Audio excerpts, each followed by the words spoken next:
మంచిర్యాల జిల్లాలో ముఖ్యమంత్రి కేసీఆర్ పర్యటించనున్నారు. ఎన్నికల ప్రచారంలో భాగంగా చెన్నూరు ఎమ్మెల్యే అభ్యర్థి బాల్క సుమన్ కు మద్దతుగా ప్రజా ఆశీర్వాద సభలో ముఖ్యమంత్రి పాల్గొననున్నారు. ముఖ్యమంత్రి సభ ఏర్పాట్లకు సంబంధించి మరింత సమాచారాన్ని మా ప్రతినిధి అరుణ్ కుమార్ అందిస్తారు.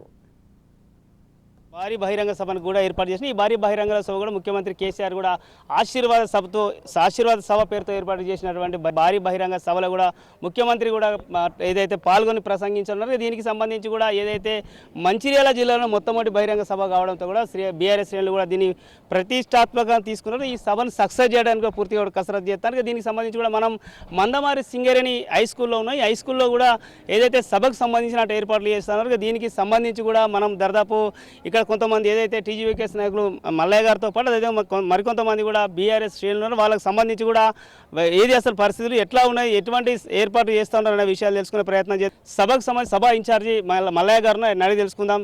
అన్న చెప్పండి, ఏంది అసలు పరిస్థితి, ఎంతమందిని తరలిస్తారు? మంచిర్యాల జిల్లాలోని మొదటి సభ ఎట్లా చేయబోతున్నారు, ఎట్లా ఉంది పరిస్థితి? ఇవాళ చెన్నూరు నియోజకవర్గం నలుమూల నుంచి పెద్ద ఎత్తున కార్మిక వర్గం, ప్రజానీకం, అన్ని వర్గాల ప్రజలందరూ కూడా తరలి రాబోతున్నారని ఈ సందర్భంగా తెలియజేస్తున్నాం.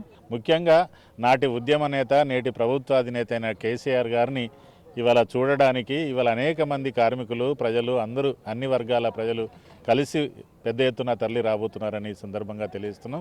ఎందుకంటే ఇవాళ కేసీఆర్ గారు అంటే ఈ ప్రాంత ప్రజానీకానికి, ముఖ్యంగా ఉత్తర తెలంగాణలో ఉద్యమాలకు కేంద్రమైనటువంటి ఈ ప్రాంతంలో, మరీ ముఖ్యంగా మందమరి పట్టణంలో అనేక ఉద్యమాలు నాడు నిర్వహించినటువంటి పోరాట స్ఫూర్తిని గుర్తు చేసుకొని పెద్ద ఎత్తున తరలి రాబోతున్నారని ఈ సందర్భంగా తెలియజేస్తున్నాం. ఇవాళ కేసీఆర్ గారు అంటే ఈ ప్రాంత ప్రజానికి అమితమైనటువంటి అభిమానం.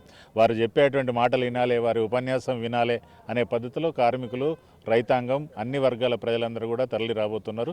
ఎన్ని వేల మంది వచ్చేటువంటి అవకాశం, ఎట్లా ఏర్పాట్లు చేస్తా ఉన్నారు, నిజంగా కూడా ఎట్లా తరలిస్తే అంటే ఎట్లా తరలించే అవకాశం ఉంది? అలా మాకు తెలిసినటువంటి సమాచారం మేరకైతే గ్రామాలలో ఉండేటువంటి మండలాల నుంచి కానీ వాళ్ళందరూ కూడా స్వచ్ఛందంగా వాళ్ళుగా బస్సులు వేసుకుని వచ్చేటువంటి అవకాశం ఉన్నది. బస్సులు ఇప్పటికే వాళ్ళు సొంతంగా చందాలు వేసుకొని బస్సులు ఏర్పాటు చేసుకొని వస్తున్నట్టుగా సమాచారం. అంతేకాకుండా చుట్టుపక్కల కూడా ఈ ప్రాంతంలో ఉండే ప్రజానీకం కూడా ఇవాళ పెద్ద ఎత్తున హాజరవుతారు. ఈ గ్రౌండ్ను ఆనుకొనే దాదాపు 30-35 వేల మంది ప్రజలు ఉన్నారు. ఈ గ్రౌండ్ను ఆనుకొని ఉన్నటువంటి ఇలా వార్డులో ఉన్నటువంటి వాళ్ళందరూ కూడా పెద్ద ఎత్తున హాజరవుతారు.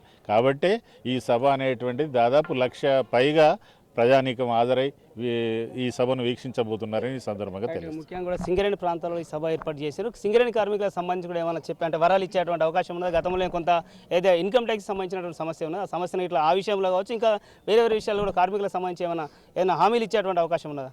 ఇవాళ కేసీఆర్ గారు ప్రభుత్వాధినేతగా ఇవాళ పరిపాలన కొనసాగిస్తున్నటువంటి క్రమంలో కోల్ ఇండియాలో లేనటువంటి అనేక హక్కులు కూడా ఇవాళ సింగరేణి కార్మిక వర్గానికి ఇచ్చినటువంటి చరిత్ర మా అందరికీ తెలిసిందే. అదేవిధంగా ఈ ప్రాంత ప్రజానీకం గమనంలోకి ఉన్నటువంటి విషయమే. అంతేకాకుండా తెలంగాణ ఏర్పడ్డ తర్వాత మొట్టమొదటిసారిగా ఇవాళ సింగరేణి కార్మిక వర్గానికి తెలంగాణ ఇంక్రిమెంట్ పేరు మీద బేసిక్ పైన 3% అదనంగా జీతం వచ్చే విధంగా ఇంక్రిమెంట్ ఇచ్చినటువంటి చరిత్ర మొదలుకొని ఇవాళ మొన్న లాభాల వాటా 32% లాభాల వాటా ప్రకటించిన వరకు అనేక రకాలైనటువంటి వరాలు ఇచ్చినటువంటి సందర్భాన్ని వాళ్ళ సింగరేణి కార్మికులందరూ కూడా గుర్తుంచుకుంటారు. ఈ సభను సక్సెస్ చేయడానికి కూడా అన్ని ఏర్పాట్లు చేస్తున్నారు. దాదాపు 1,00,000 మందిని కూడా తరలించడానికి ఇప్పటికి కూడా అన్ని ఏర్పాట్లు చేసామని చెప్తున్నారు. ముఖ్యంగా కూడా ఈ సింగరేణి ప్రాంతంలో కూడా సింగరేణికి కార్మికులకు ఇప్పటికీ కూడా అనేక వరాల జల్లులు కురిపించడం ముఖ్యమంత్రి కూడా కార్మికుల పక్షాన కూడా ఉంటాడని కూడా తెలుపుతున్నారు. ఏదేమైనప్పటికీ కూడా సభను సక్సెస్ చేయడానికి అయితే పూర్తి స్థాయిలో ఏర్పాట్లు చేసామని అయితే బీఆర్ఎస్ తెలుపుతున్నటువంటి పరిస్థితి. Camera person Srinivas, Arun Kumar, Raj news, Mancherial జిల్లా.